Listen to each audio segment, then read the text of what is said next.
So you're just starting your day, or did you just get off? Oh, I don't know if I ever get off. They call, I go, you know. So what is it you do? I'm a driver. Oh, like a chauffeur. You drive around important people. I guess I do. Anyone I'd know? I hope not. Well, aren't you mysterious? Maybe. Maybe. So when was the last time you hit the road just for fun? Yesterday. I'm jealous. Sometimes all I want to do is head west on 20 in a car I can't afford with a plan I don't have. Just me, my music, and the road. I'd like that too. It's been, well, a couple of months since the movie's come out in cinemas. How do you kind of look back on the process now? Because it was a real labour of love to get it to screen in the first place, and now you've had a little chance to look back at it. It's very strange, actually. Like, sort of, time goes so quickly. So, it took a very long time, and then at the same time, I feel like I got started on it yesterday. So it's funny, like, sort of. So, I can't even think about it in retrospect too much because I feel like I just made it, even though in reality, you know, we finished filming like over a year ago.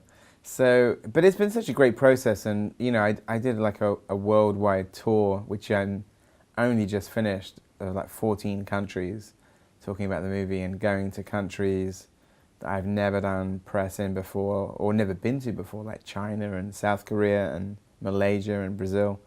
So it's been an amazing process. So I can't think about it in retrospect yet. It's like, to me, it's like the paint is still wet, even though in reality, it's like played for like 3 months now, you know?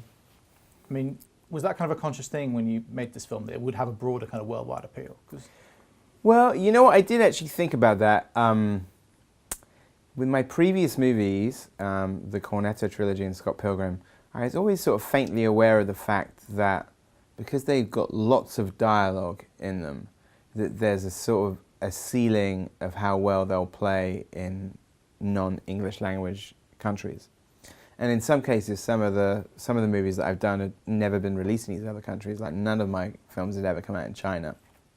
And I think in some parts of South America, they'd never come out. So I did think with this one, actually, to make it a bit more visual and more reliance on visual storytelling than the others, and slightly less dialogue in places. Because I would think about films like Gravity or Mad Max Fury Road, and not to say that Baby Driver is like either of them, but those movies, I think, sort of like, one of the reasons those movies are like worldwide hits is because you can kind of watch them with the sound turned off.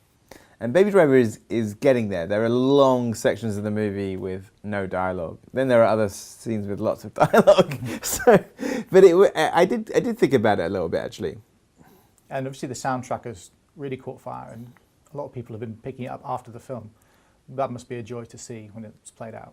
Oh yeah, and it's amazing for some artists that like have a little renaissance with it. Like you can even just see it on things like Spotify, that like some songs on the soundtrack suddenly jump up in their streams from like 200,000 streams to like 4 million streams, and that's really exciting. So, you know, and I've even heard from some of the artists on the soundtrack, like Carla Thomas, who sings B-A-B-Y. There was a great article, she lives in Tennessee, and this journalist took her to see the movie, and there's a great interview article with her of her watching the movie and singing along with it when her song came up. So all those kind of stories where you have sort of some connection back to the artist is kind of amazing. It must be interesting to watch that, because obviously when you're going through and picking out tracks, I mean, I read in other interviews that, you know, you had a huge selection. If you'd gone with something else, that could have been that song's story. Yeah, you never know when things are going to sort of like, you know, kind of which songs people are really going to gravitate towards. But it's always so gratifying when people either they already love a song or they you know, I've heard a lot of people through the movie say, oh wow, I'd never heard Hocus Pocus before, or I'd never heard Bell Bottoms before, or I'm now listening to the John Spencer Blues Explosion because of your movie. That stuff's amazing, you know. I mean, I don't think you necessarily kind of think about that whilst you're writing, but it's always gratifying to have that response.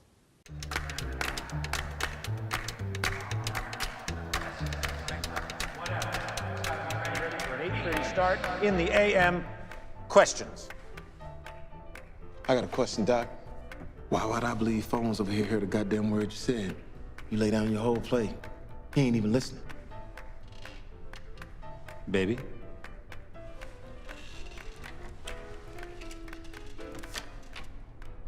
The target is an armored truck at Perimeter Trust in Dunwoody, 10 a.m. sharp. We have the details of the route because someone at the depot has a nasal problem. The bank itself is right near the Buford Highway, so we should be able to hit the ramp within 60 seconds of getting out. We also have a diversion crew. They're gonna blow up a bread truck a ways away, keep the fuzz busy.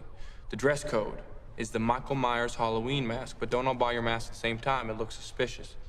The switch car is ready, but you want me to hit the long stay parking structure at Hartsfield Jackson to get a heist vehicle that stays colder longer? Boost a commuter car, a family car, something that blends in well with morning traffic. Something on the heavy side, in case we need to ram the cops off the road. A Escalade, Yukon, Avalanche, whatever. It needs to be ready for an 8:30 start in the AM. Questions? Well, ain't y'all cute? That's my baby. And now we're sat here talking about the DVD, and it kind of comes with a huge array of bonus features. I mean, throughout the kind of process of making the film, are you kind of conscious that you're collecting stuff for that? Yeah, I mean, you always document a lot of stuff. I think it's all, I mean, a lot of that stuff that's on the DVD is part of the process. And I think I've always, with all of my DVDs, tried to sort of be very transparent about how things are made, because I know a lot of like aspiring filmmakers or film students like watching that stuff, as I used to like watching behind the scenes things. I think when I was like, you know, watching DVDs and Blu-rays, I'm still learning. I want to learn about how things are done. So I think it's also, once you start to watch the extras, you become very aware of how much work has gone into the movie. So I think it's a good thing to do. And also we do like we either had a behind the scenes crew there the whole time, and then sometimes my PA, I'd give him a camera and say, if there's something interesting, just like start recording. So there's like hours and hours and hours of behind the scenes footage. Must be nice as well for some of the kind of more technical accomplishments like the car chase to actually show how that was put together and how arduous it really was. Yeah, because I think sort of you don't necessarily know like how things are like that are put together, you know. So I think anybody with a passing interest in how these things are done want to see exactly what it takes to kind of get there. And I think it's always like interesting to sort of show the process, you know. And finally, I mean, are you in a position where you can think beyond this to what's next, or is that really all still to come? Well, I'm about to go on. I've only just finished touring with this movie, and I'm sort of, you know, I think the for me it sort of starts with the enjoyable part of it before it's back to work, which is literally like reading and writing, reading things and starting to write. So sort of I'm just kind of slowly getting back into that groove to kind of like figure out exactly what's next. That's some Oscar shit right there.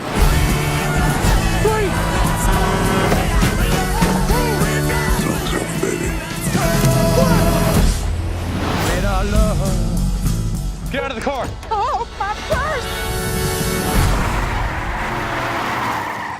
I'm sorry, ma'am. What the